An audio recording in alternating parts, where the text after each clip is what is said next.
Oi, tchutchucos e tchutchucas da Fabi, sejam bem-vindos a mais um vídeo nesse canal. E eu começo bem rapidinho mesmo, pra você que ouve em alta velocidade, fica desesperado quando ouvir minha voz bem rapidinho assim, não consegui entender o que eu tô falando. É uma estratégia para que você me ouça em velocidade normal. Mentira, você ouve na velocidade que você quiser. Mas eu queria falar um pouco sobre esse livro aqui. Eu já indiquei ele outras vezes por aqui.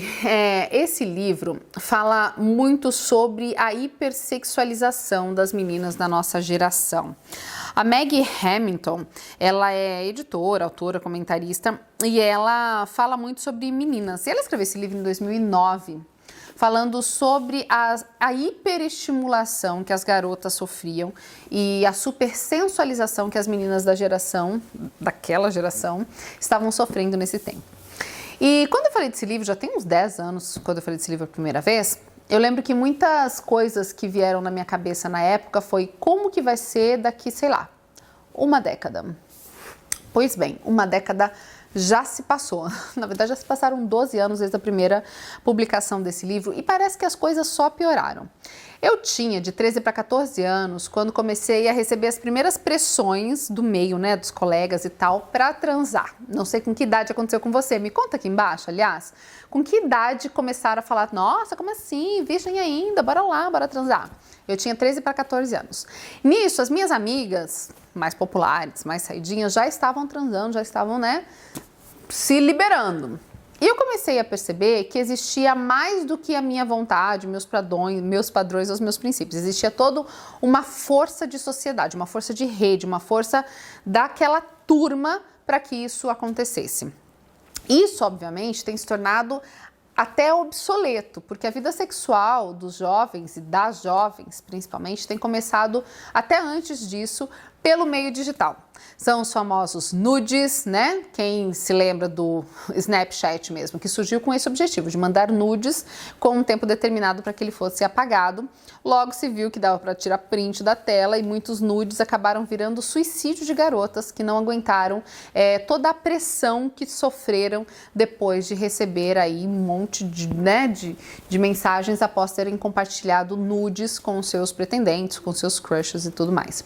Só que essa hiperdigitalização da vida vem trazendo outros problemas para as garotas, outros problemas para essa geração, que é justamente a falta de conexão do real com o imaginário.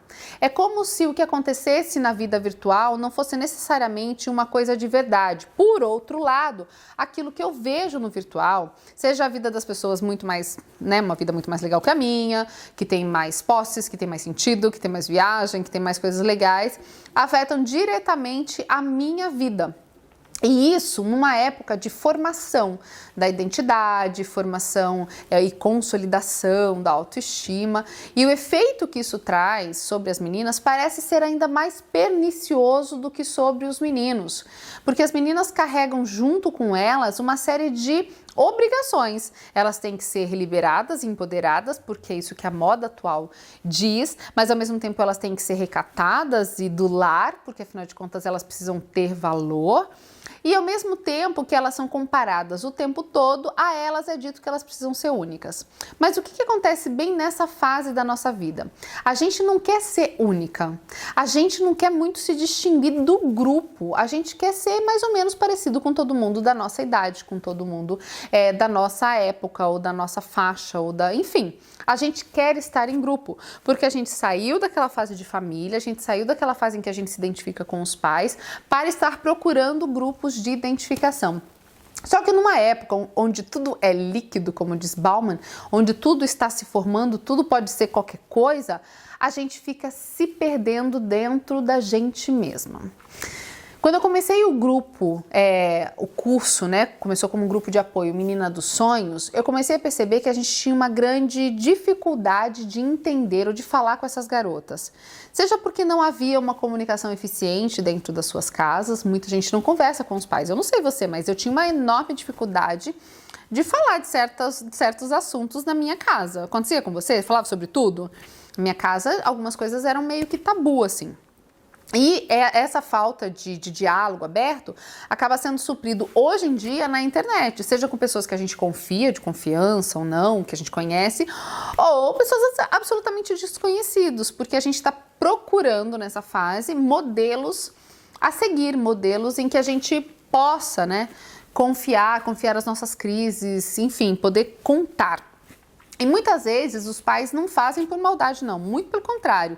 Eles têm um enorme anseio de lidar com as crises das suas meninas. Eles querem que elas se tornem mulheres seguras, mulheres felizes, mas eles não sabem como fazer isso, porque ninguém forma a gente para isso, né? Nós somos pais, a gente cai no mundo da paternidade, ninguém ensina a gente. Por outro lado, eles tiveram uma outra vida. Nenhuma geração pode ser comparada com a outra, principalmente nos últimos 100 anos.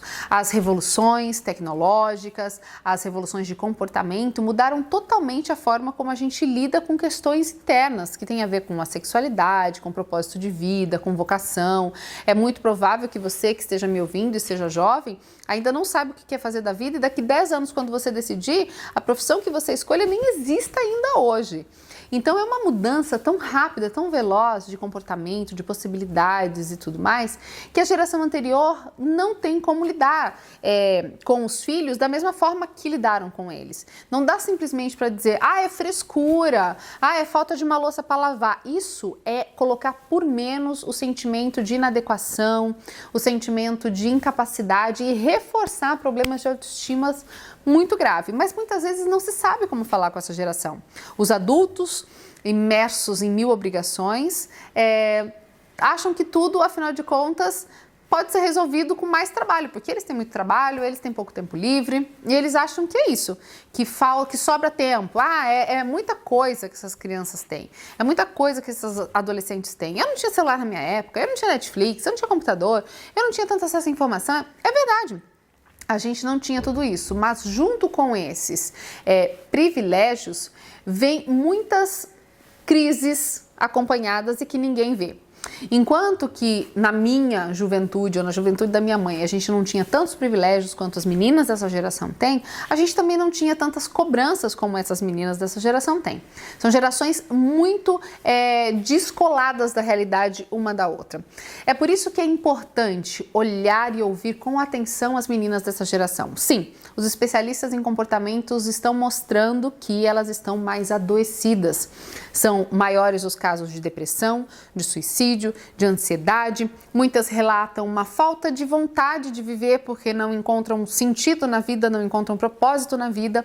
E a gente pensa que as crises se dão por faixa etária ou por classificação social. Isso não é verdade. Não importa quanto dinheiro tenha, quanto acesso tenha, as crises dessa geração estão sendo perpassadas mais ou menos pelo mesmo problema. Saber quem eu sou, saber o que eu quero da minha vida e como que eu faço para chegar lá onde eu quero.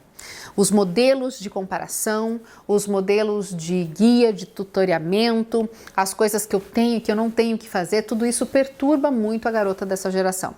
E é essa garota que eu quero comigo nessa jornada do Menina dos Sonhos.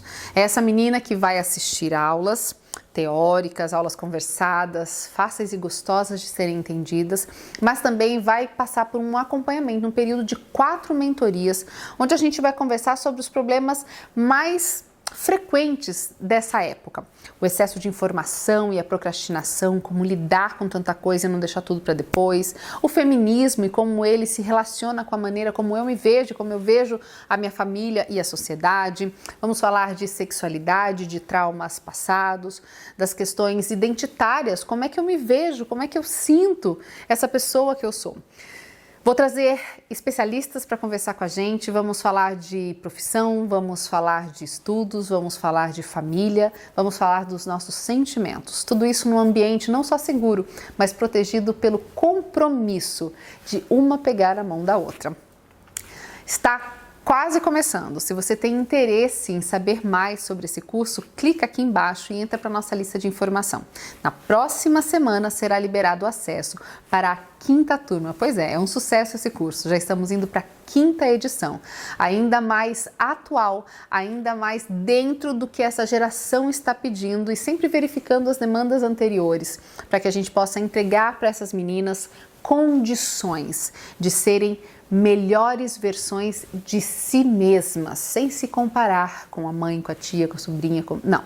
Como é que elas podem ser versões felizes delas mesmas. Se inscreva aqui embaixo, faça parte da 5ª turma, que será um prazer acompanhar você nessa jornada.